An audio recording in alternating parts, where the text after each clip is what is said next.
Hey guys, and welcome back to the channel. So today I just wanted to quickly run over a list that caught my eye and actually went 5-0 at the Boardroom Brawl. Now this list is from Matthew Bodnarchuk, I hope I'm pronouncing that correctly, and he's gone for a full Frozen Stars list. Now with the last video I was sort of saying that I didn't think that large troops were going to sort of have the impact that they had at the end of 8th edition, and this list is absolutely proven me wrong. Going 5-0 and winning the entire tournament. So it's a 1,750 point list, and I think it's a very interesting one. So I just wanted to kind of go over my thoughts on it and also ask you guys how you feel about it too.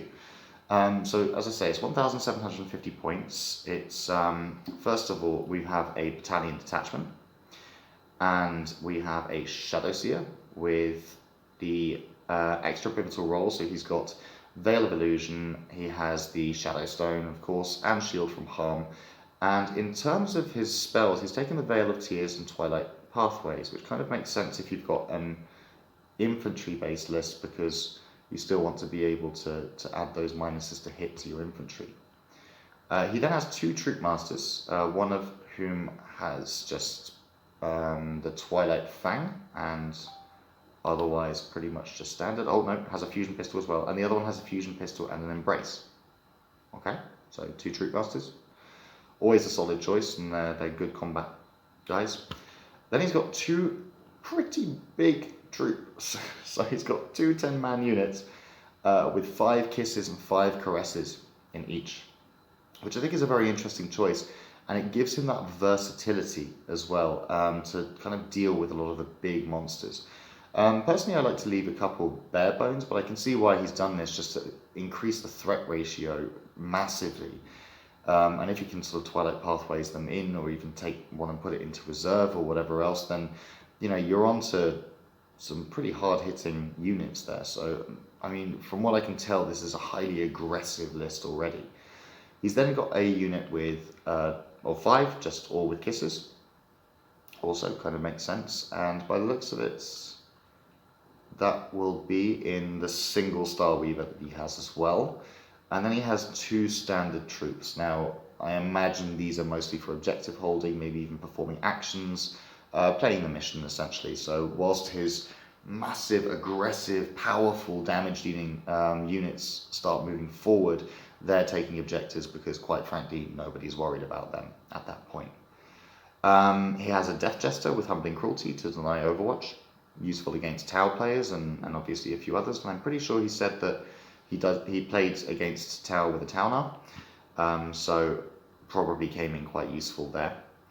And then he has 2 units of 5 Skyweavers and 1 unit of 3, all of them with Zephyrglaives and Haywire Cannons. And as I say, at the end here, 1 Star Weaver left over.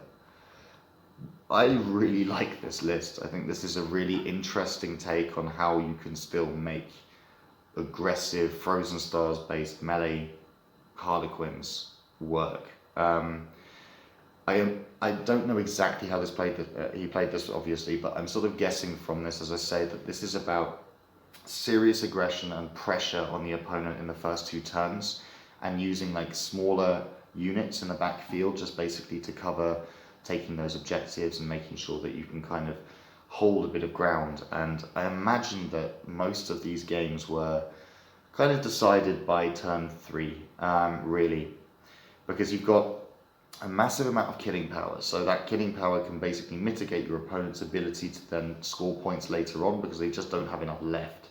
And with the amount of speed and the kind of amount of like movement that you can put in here, but also whilst having these actually surprisingly durable large blobs of troops with the Shadow Seer protecting them, I can see this actually being a really, really powerful list. So I love this because it's completely outside of the norm of what we would be expecting from 9th edition Harlequins. But as I said, he went 5-0, and good on him, and I think he should be really proud of that result and really proud of this list as well, to sort of break against what we're considering to be becoming the new norm. But I'd love to get your thoughts on this list as well, guys. What do you think of the list? Would you be looking at doing something similar? I mean, particularly you Frozen Stars players, is this the kind of list that you're going to be mirroring as well in your own matches? And if you know anything about how the game went, or if you were at the event, let me know how it all worked out. Did you see exactly what kind of strategies he was using in order to be able to make this list the most effective that he could make it? Because that, as I say, I feel like this is a very impressive result with a list that it really did seem to sort of come out of left field actually, but I'm really glad that it did. So nice, short and sweet, but let me know your thoughts down below. What do you think of this list? I think it's really cool. And if you know anything about what he did or what tactics he used to make it really, really effective or incredible, post those in the comments down below, and I'll see you all next time. Bye for now.